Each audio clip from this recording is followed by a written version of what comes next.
My name is David. I am Head of Reporting at YOUKNOW Technologies, and today I'd like to show you how you can use data segmentation in Brandwatch consumer research to make your data more valuable. As we already know, the online and social media landscape is the modern day town hall.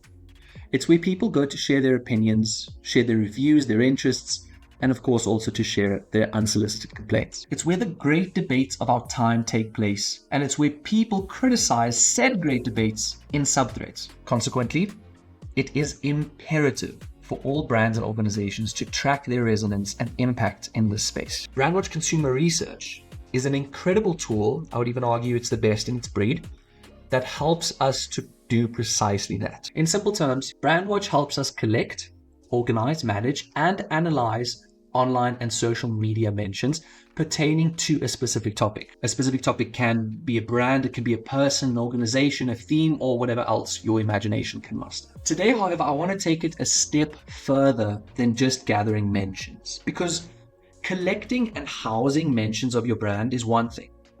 Understanding these mentions on a deeper level is another. Come with me to the Brandwatch native platform, and I will show you how you can leverage your data and understand it more granularly by means of data segmentation. Where I've taken you to start off with is a Brandwatch query.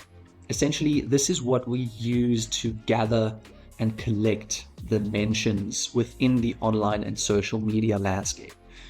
What I've created here is called a query. Essentially, this query is a string of code that allows us to capture posts as well as articles, as well as reviews and forums pertaining to a specific topic. And that specific topic or theme is essentially outlined by the query, the string of code that you can see here. By looking at this query, it should be evident that we are looking at mentions of PlayStation, right?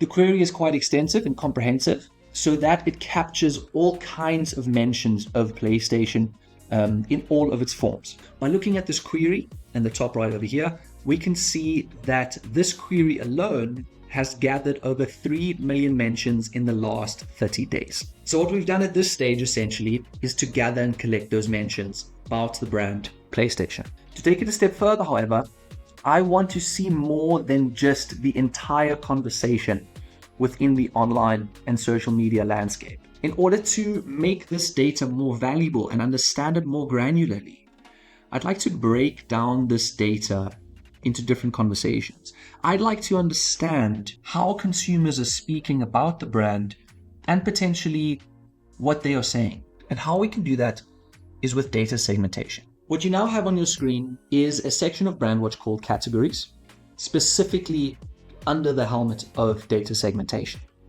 With categories, we can build additional queries within the scope of the larger query that allows us to identify certain threads of conversation.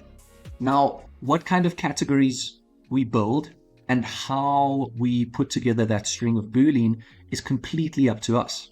We could build a category looking at how many people are playing a specific game. We could build a category on seeing how many people are comparing PlayStation to Xbox, one of its competitors. But for the sake of this video, I have looked at a very common segmentation, which is that of priority conversations, as we call it within the industry. What priority conversations are comprised of are the purchase conversation, the cancel conversation, and the service conversation. In other words, what we're looking at here is purchase intent. How many people or how many mentions can we find pertinent to PlayStation that indicate an intent to buy? If we look at this string of code more closely, we will see that this query or this category captures mentions of PlayStation only in connection with keywords and phrases that indicate an intent to buy. Hence the name of this category, purchase. If we look at some of these keywords and phrases that indicate an intent to buy, we're looking at words like buy, purchase, getting a, shopping for, thinking of buying, considering a, order, ordered, pre-ordered.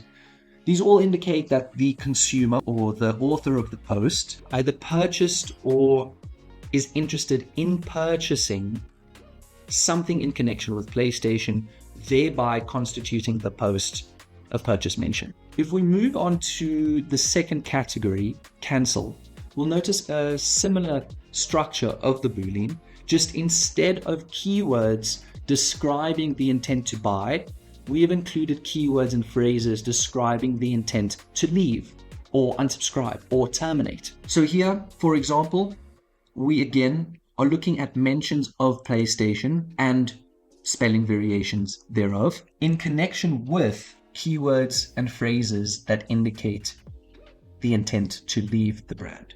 Keywords like cancel, canceling, unsubscribe, unsubscribing, switching to Xbox, thinking of switching, and so on. Last but not least, we can look at a category called service, which in essence indicates the dealing with the customer service issue, right? Something within PlayStation not working and the client, consumer, or author of a post needing to reach out to customer service to essentially be assisted with a service issue. And these three categories form the priority conversation analysis module that essentially allows our clients or whoever is using the Brandwatch platform to dig into the overall conversation of their brand more closely and identify very specific mentions. In this case, mentions of consumers that are looking to purchase products, looking to cancel their subscriptions, and then dealing with the customer service body of some sort. What we can then do with these mentions is build a dashboard, also in the native platform that is Brandwatch, and analyze these mentions on a deeper level. For example, if I scroll down in this dashboard, you'll note first of all pie charts giving us a percentage share of voice of these conversations. We're looking at the last 30 days of these queries and these categories, and immediately what stands out is that the purchase conversation in comparison to the service and cancel conversation is massive. It's a really positive development. What would be extremely interesting is to see how that conversation develops over time. And if we scroll down just a little bit further, that's exactly what we have here by means of Brandwatch.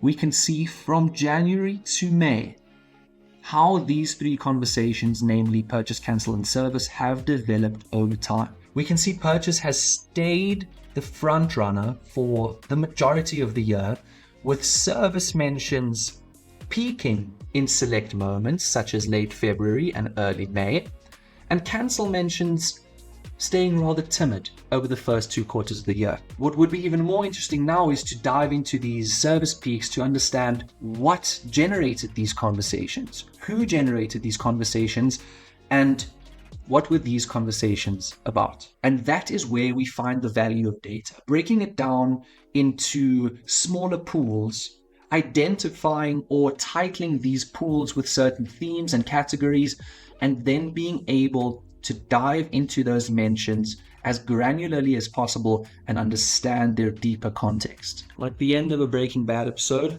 I won't click on this peak to discover what generated this increase in mentions. Rather, I'll leave with a bit of mystery, hopefully enticing you to reach out and learn more. Thank you for watching. As mentioned, if you're interested in learning more about data segmentation or how you can make your data more valuable, what is generating those peaks in mentions with your specific brand, please click the link in the description to book a demo. Thank you very much.